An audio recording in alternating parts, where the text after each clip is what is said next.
essence of a free government consists in an effectual control of rivalries. We do not lay out ourselves in the service of mankind. Whom should we serve?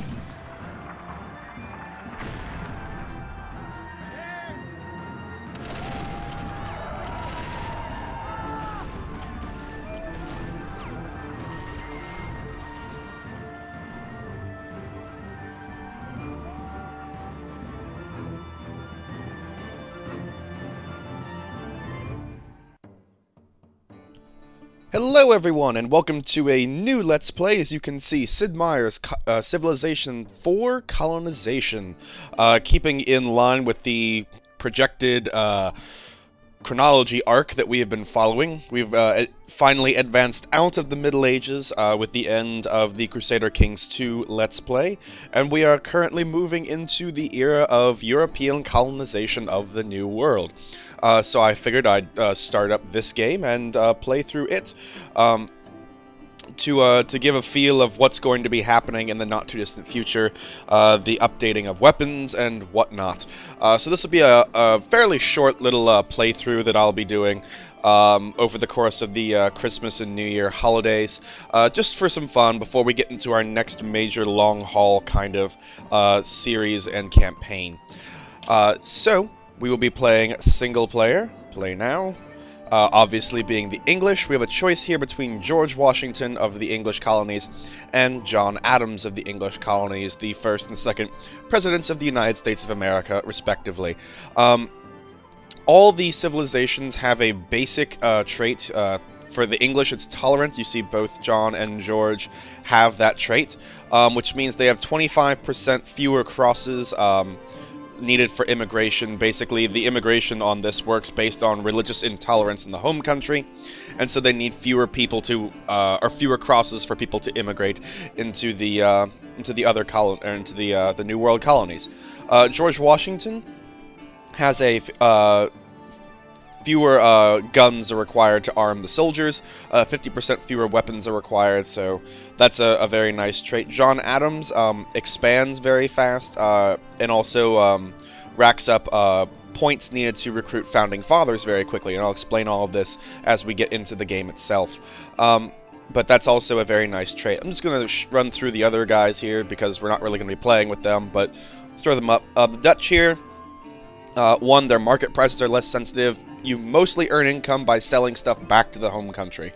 And if you, like in regular economics, overburden the economy with an abundance of, I don't know, tobacco, then the price of tobacco will drop into the ground. The Dutch are less sensitive to that, so they can make more money, which is nice, and that is a good trait. And also industrious, more production in each settlement, that's nice. Mercantile again, charismatic. The king of your respective nation will increase taxes on you, so when you sell stuff, a percentage of that goes to the crown. This trait allows him to have fewer taxes, or lower taxes over longer periods. The French here are cooperative with the natives, so the natives are more okay with the French than any other faction. Enterprising, you can either convert more natives from the missions by sending missionaries there, or get a military promotion on your gunpowder units and mounted units, so your basic units for the game. And the Spanish, on the other side, are conquerors. They attack the natives and have an advantage against the natives. Determined means the more Liberty Bells you are producing, the higher your strength could be once the rebellion starts. And then this one, fewer experience points are needed to promote individual units. So all of these guys are... as far as I can tell, there's no bad leader across the board in all the factions. But we will be playing English, and I will be playing as George Washington. He's the one that I am most familiar with in terms of knowing how to play him easily. So he will be our choice. Yep, New World, so that's the basic. It won't look anything like the Americas, but it'll basically be two relatively large continents possibly connected at the center around where Panama is, with some people on the top, some people on the bottom, as opposed to the Caribbean, which is more of an archipelago island-based style. But we're going to have two major continents. I don't know why it's on that difficulty. put it right in the middle, see how that goes, and have a fairly large new world. I don't know why all my settings got changed. We'll do large, not huge. Okay, and change the name. Caravan. There we go. Hooray!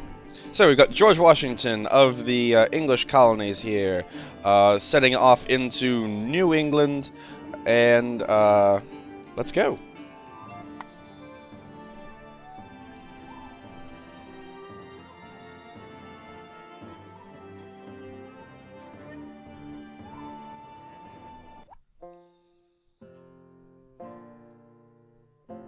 Okay, the year is 1492, and His Royal Majesty, the King of England, has granted me a colonial charter. For the greater glory of the nation, the King dubs thee, Caravan, Viceroy of the New World. Explore this new land, settle it, and bring the wealth and glory upon yourself and upon our great nation. So, what we need to do, and the ultimate objective of the game, is to, 1, found a colony, duh. Then to declare your independence from the motherland, and attain a 50% rebel settlement in all of your settlements. And I'll explain how to do that once that gets closer. Before time runs out, we must defend the fledgling country from the wrath of the motherland by wiping out all of their ground forces. So, as you might expect, the king will not be happy that we have rebelled. Send troops over and we have to kill them all.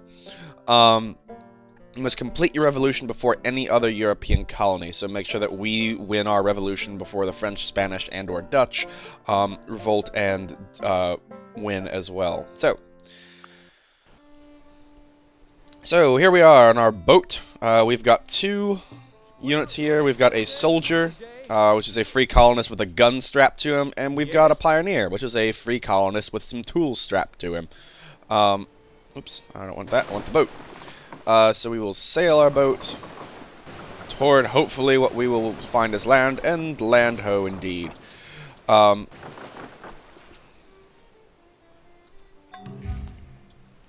And then further in, see if we can't find... That looks like it's just going to be a tiny island, though, and that will not be a good place to settle. Although that might not be a good... or might be a good second city site, because...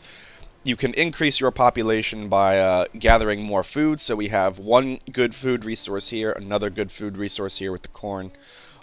So perhaps we will look into doing that one a little bit later on, once we find the mainland on which to settle.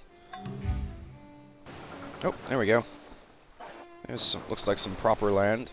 And there's a native tribe there, Sitting Bull of the Sioux. Let us sit by the fire and talk. There shall be peace in our time. One thing that you will be able to do in this game, or that I will be doing in this game, there are a number of Native American tribes that you can come into contact with. You can either fight them, which sometimes is in your best interest, especially if they're sitting on land that you really want. Oh, hello, the Dutch. So we've got Adrian van der Donk of the Dutch colonies up here. See if we can't take New Amsterdam off of him and rename it. Ha ha ha. History is fun. This actually doesn't look like a bad site for a first settlement. It's got a good food resource here. It's got some wood here. We need wood to produce things. Maybe if we plonk some farms down over here, that'll work out. So let's dump you off. Got a lake there. And we'll have access to some other stuff, and also cut the French off from getting any major advantage in this region. That's the blue territory up here. You see that is French. So we'll dump you off. We've met Samuel de Champlain of the French colonies. There should be peace in our time, at least for the moment. Though I do think I will build my second colony down here. Just because that island will be a nice little people factory and just crank out individuals. And we've founded the settlement of Jamestown. Hooray. Build a dock. Good. Okay, this is the city governor screen. There's a number of different things that you can build, both like products. You can also create or adjust what units you're creating, and also the buildings that you're creating. So if you see, if I put my man here, it creates 6 timber for me, and is indicated down here in the inventory for the city. Cities can only hold so much, and how much they're able to hold is based on the warehouse upgrade they have. At the start, cities can't hold more. I think no more than 100 units of anything at any given time. And then if you plonk on a warehouse, it will increase that overall. So if I plonk down a warehouse in here, I'll get up to 200 units of storage per resource. So I could have 200 wood or whatever. Wood is used for production. Food is used for... each settler consumes 2 food per person in the settlement. So this is actually not too bad in terms of a site, because we've got food here, we've got lumber here. Maybe if we'll plonk some farms down on these tiles, but this will be our major production part. And as you see, if I take him, and not that you'll be able to really do anything with this at the moment, but or here, I've got 3 ore down here. I will have 3 ore. If I put him in the blacksmith's house, he will change that ore into tools that I can use, and I will, instead of gaining 3 ore, gain 3 tools.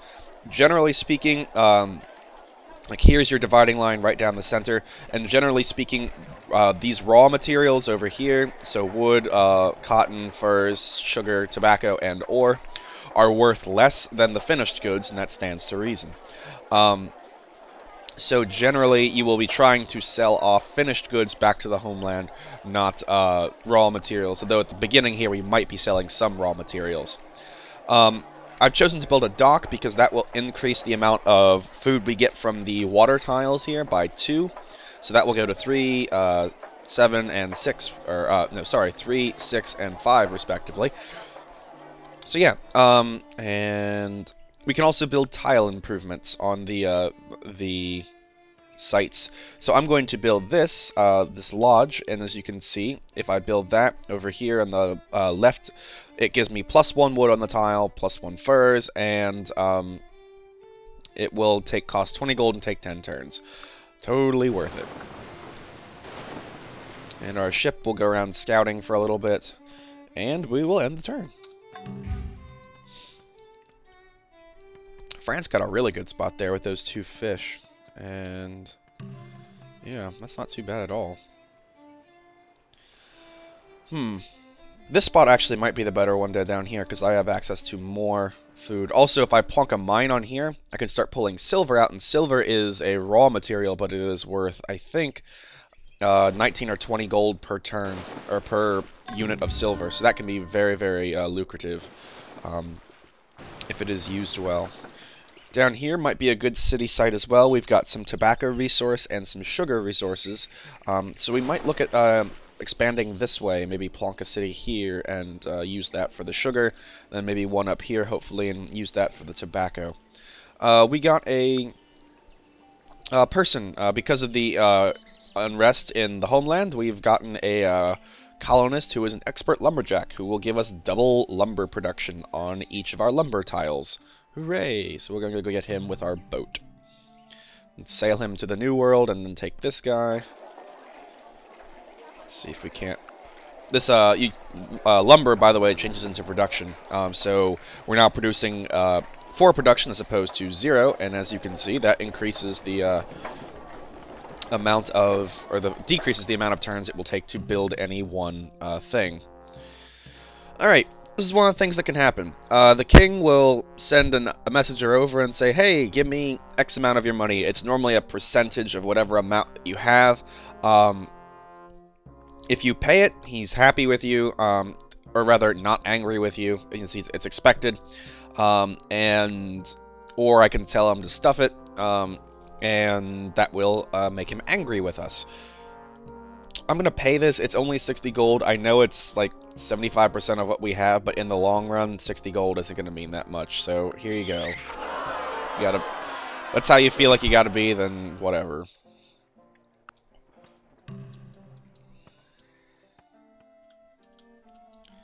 On boat. Okay, sail to England. Okay, and we've almost got this dock together. And we got another person, an expert ore miner. So that'll be fun. Put both of you in there. Sail you back to America. Sure. I'll take your world map. He's offering me his world map for mine. Yeah, that sounds nice. Okay, so the Dutch are up here. That's another very nice site, although there's not really much to produce out of it. Got the Incans up here, Cuzco, Tiwanaku. Okay. Hooray, we built a dock. Let's go for a warehouse. And our lodge has been built as well. Isn't that lovely? What do I want to build next? I think I'll put a farm here. If I farm here, one, I'll clear the forest, which will give me some timber. Not that I really need a gross amount of timber at the moment, but we'll have it.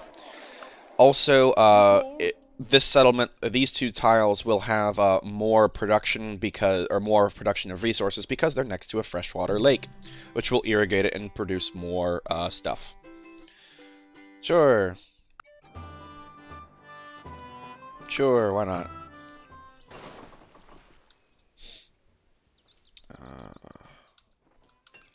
We're going to cut the forest down before we start building anything. Makes sense, doesn't it? Okay, we got a master distiller, which means that we are going to want to start getting a production over here to start getting sugar, because sugar is useful for what's it called? Producing rum, which the distiller will produce for us. Okay, you get in the town. You get in the town. Okay, so we've dumped these two guys in. We'll lock where they are. This guy's producing food for us now. This lumberjack is producing lumber for us, and this ore miner is producing more ore for us. Move you around. Yeah, I don't really need ore at the moment, but I do want to get this settlement up and running. So if I leave the lumberjack there and keep him on the lumber mill to produce things, that would be probably the best. France looks like they're starting... That might be an expansion settler. I'm not quite sure what their game is at the moment.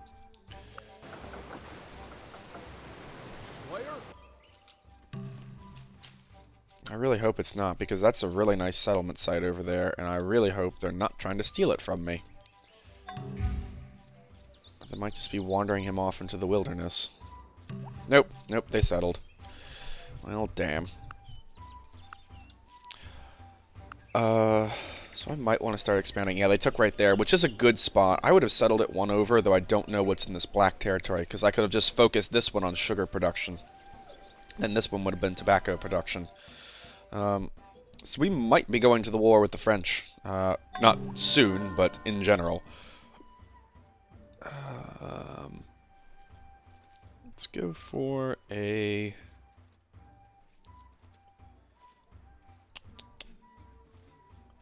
Let's go for a stockade, just to shore up some defenses in the settlement. We got a veteran soldier, so that's nice. Bring you in over here.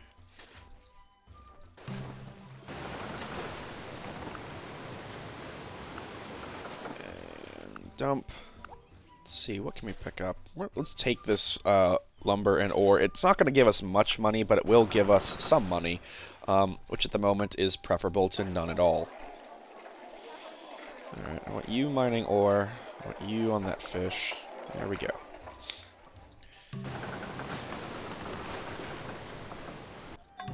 Okay. France is arming his troops for some reason. Can I declare war on you yet? Is that a thing? Yeah, I can kill him. Okay. There is like a forced peace at the start of the game. You can't declare war on somebody up to a certain point in the game. Let's sell that. Grab that.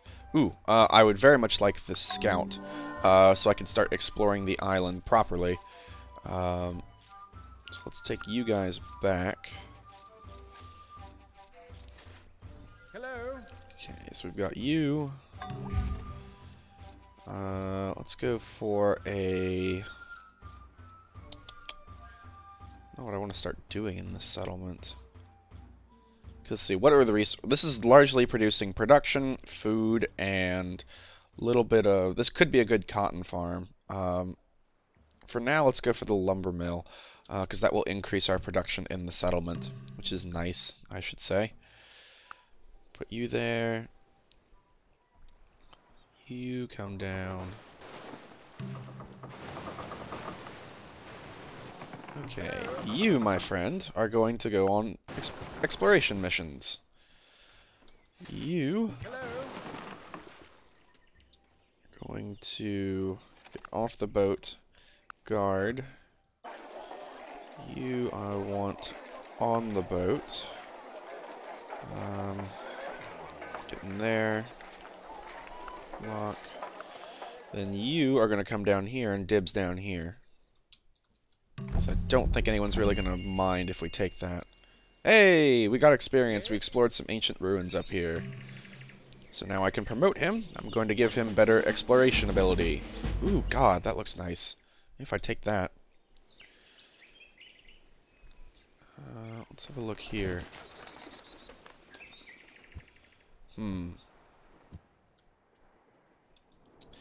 It's a good place, but feeding it's going to be a pain, because if that's going to be taken up with cotton, we put farms there. Yeah, that one won't get too big, but maybe it doesn't really need to be too big. All it needs to be doing is having enough to pull the cotton off. I don't know. Let's see.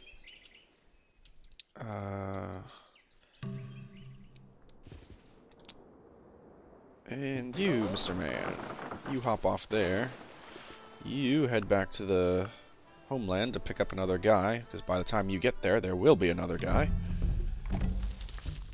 We've met the Incans. Hooray! And we founded a new colony based entirely on cranking out people.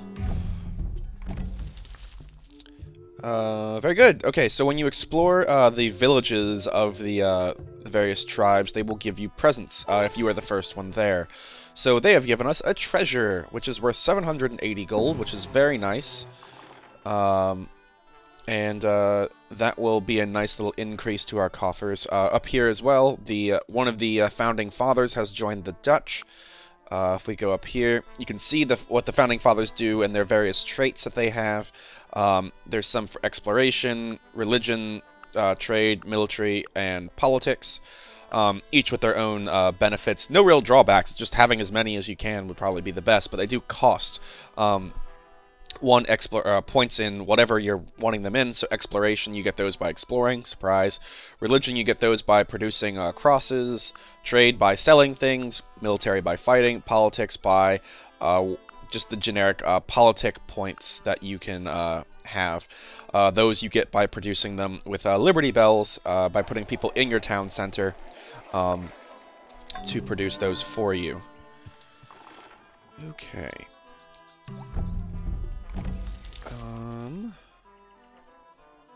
Let's take you, and also let's grab some tools, because we're going to be needing those shortly, especially for all the, once you start get past like the first tier of buildings, you need more tools to produce them, and those get consumed in producing the building, so we'll start buying them, because I don't have enough production available to produce them at the moment. We've gotten 300 golden beads from the nice man. Hooray. The king has decided to raise my taxes. Hooray. Thank you, your majesty.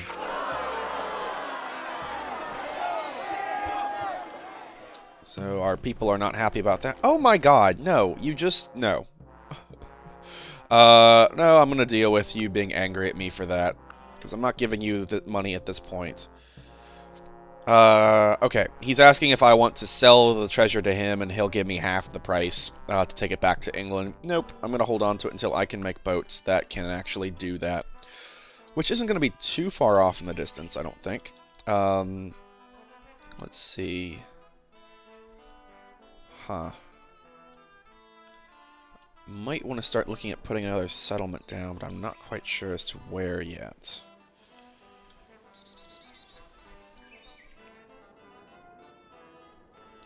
Probably gonna try to expand that way, so I'm gonna put down a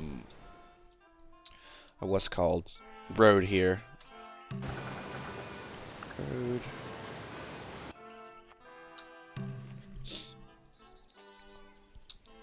There's our horseman running about.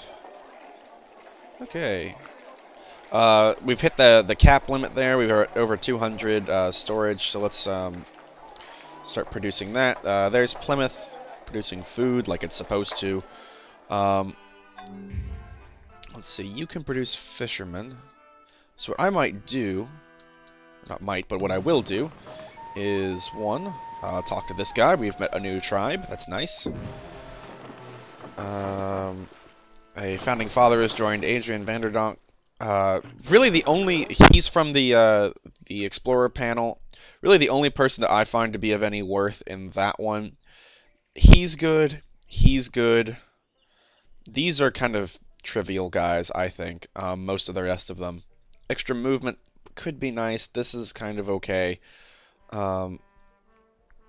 That's not too bad. And then once you get up here, it kind of gets better, but those middle ones just aren't worth it, in my opinion. But the computer will buy them because the computer wants them for reasons passing human understanding. You're gonna fish. I know you're a weaver, but you're gonna fish for the moment. And we're gonna take some of this stuff back. Go home. Put you up here. There we go.